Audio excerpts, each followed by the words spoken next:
Welcome back. I'm Malcolm Cupis, and this is my man cave. I want to talk to you about everything that's been going on in the wonderful world of the BBC in the last few days. The scandal that's erupted there, and the subsequent resignation of Director General Tim Davie and News CEO Deborah Turnis. And I've got to say that this has come as no surprise to me. The fact that it's come about due to the BBC deliberately misrepresenting the President of the United States, not only the world's most powerful man, but also quite possibly the world's most litigious, is, I have to say, personally satisfying on the basis that it's made the BBC accountable and their bias, which has been open for some time, overt.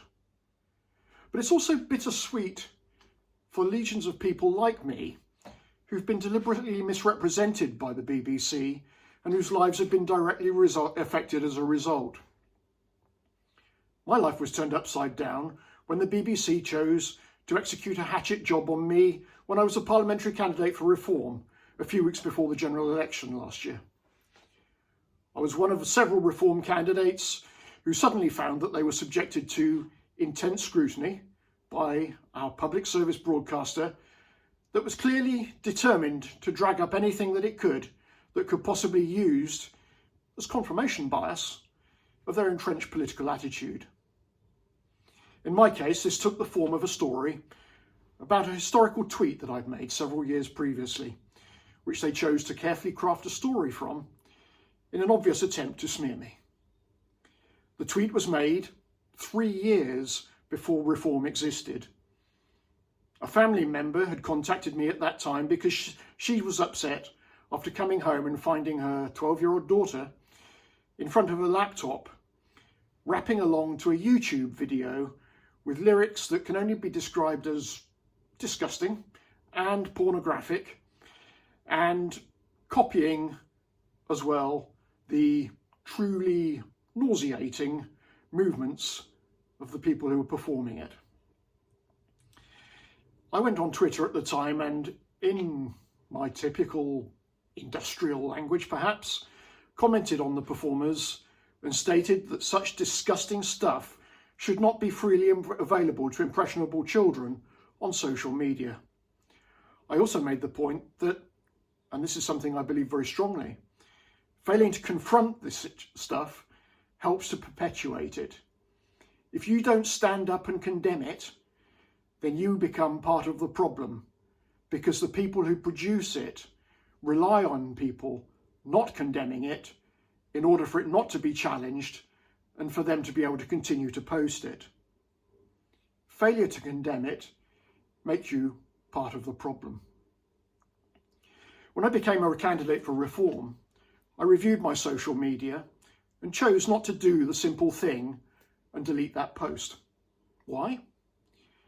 Because it wasn't illegal. It expressed a strongly held but entirely legitimate view. Reform themselves had stated that they were committed to making sure that such things were not available to children on social media. And the party continually reinforced that, and then also maintained that it demanded freedom of speech and free expression. As a person who has the courage of their convictions, and who feels strongly about things, I decided I would not be a hypocrite and remove that tweet. So when the BBC then ran the story, pointedly referring to the performers as dancing women, what they accused me of was being offensive. Not of breaking any law. I hadn't broken any law. So everything would be fine, right? I expected Reform to do what Reform says it does: demand free speech and stand behind its candidate. So it was a shock when they immediately decided not to. And that basically threw me to the wolves. The next thing I knew was the Times and the independent newspapers had also picked up on the story and further embellished it. The Times in particular highlighting that the performers were black in order to justify suggestions that I'm a racist as well as a sexist and a Nazi. In the days that followed, I was deluged with abuse on social media, to the great distress of my wife, my family, my friends, and everybody who knows me. I also suffered in a more direct way. I run my own PR business, and most of my clients immediately cancelled their contracts.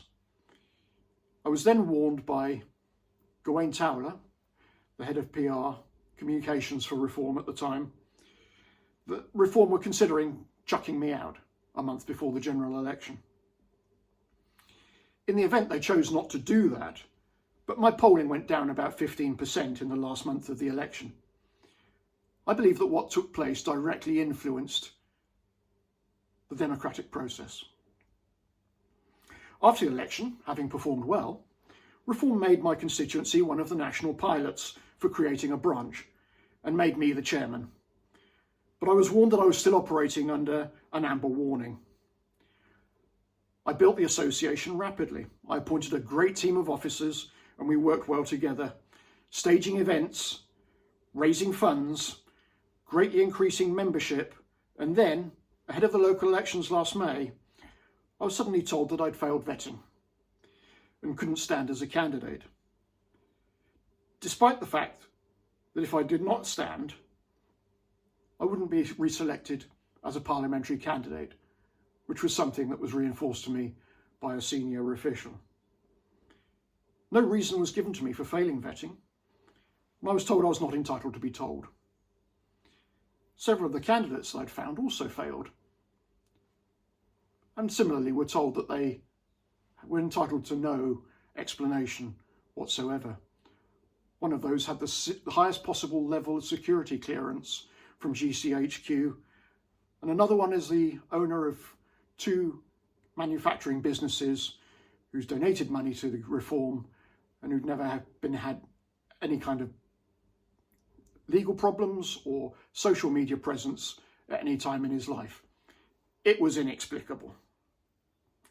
And that was the last straw that led to my resignation from Reform. I could not contemplate supporting an organisation that doesn't support its own people, that can't be honest with them, and in particular shows such a level of hypocrisy that it states it demands freedom of speech and then acts against its own candidates and members for historically speaking freely. But the architect of this, no question, make no mistake, were the BBC.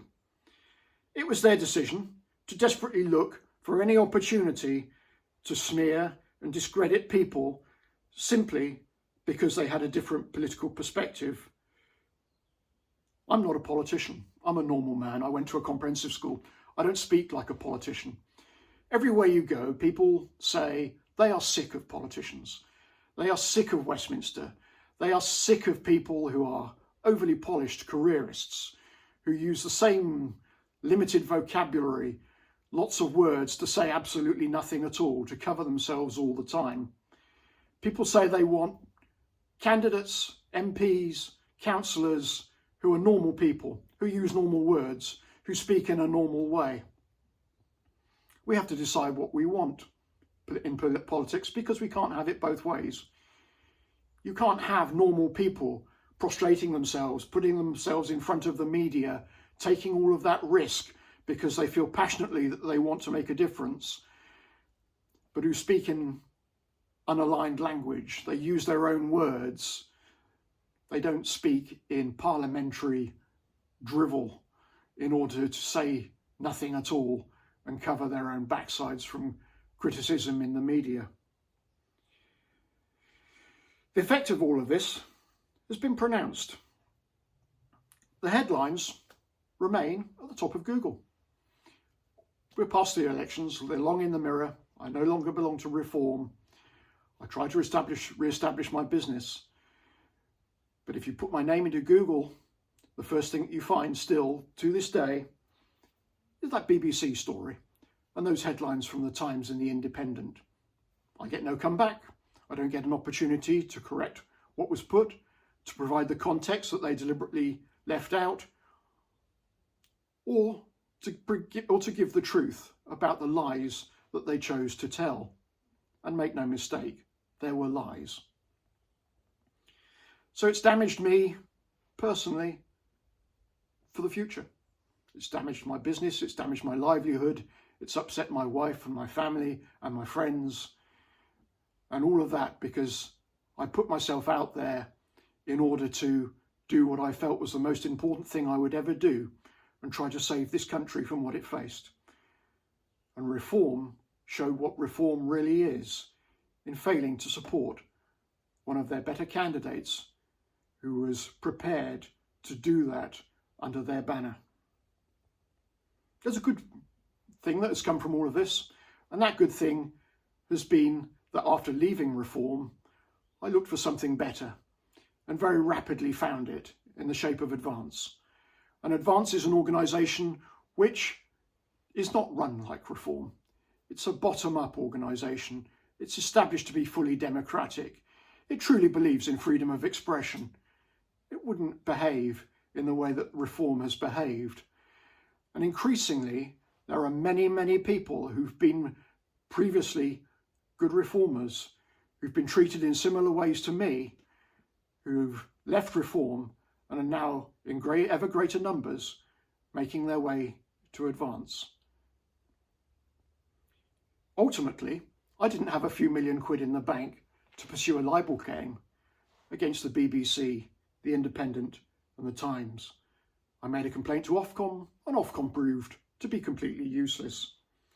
The BBC marched on regardless, ever more politically biased in my opinion, utterly unaccountable to the very many people who actually resent being forced to pay for something politically aligned, constantly critical, utterly biased, which they're forced to fund on penalty of imprisonment. So I feel vindicated by Donald Trump. I never thought I might say that. Thank you, Donald. I think for every one Donald Trump, there are probably several thousand Malcolm Cupis's who've been treated in a similar way by our public sector broadcaster over the years. Am I happy about the impending demise of the BBC? Not really. It's something which was historically very special indeed. I've lived all over the world and I knew it was well regarded for many years all over the world. It's considerably less so now, where it's seen as a bit of a colonialist throwback in many places around the world and treated with a degree of contempt by people who are not forced to fund it and not forced to abide by its diktats. So here we are today. The BBC, in 48 hours, has a deadline from Donald Trump. Apologise, put forward what you think is a reasonable level of recompense for the damage you have caused, or I'll sue you for $1 billion. And make no mistake, that $1 billion doesn't come from the back pockets of politicians or from the BBC. Every penny of that comes from the taxpayer, from you, forced to fund it regardless of its output and its bias. So I put it to you now, and I feel happy myself that we face finally the end of this enormous corporate millstone around our necks. And once again, we can put the money, instead of being forced to spend it on the BBC, into whatever broadcaster or newspaper or online outlet we prefer for the stories that resonate with us, that we can take ownership of ourselves. Goodbye, BBC.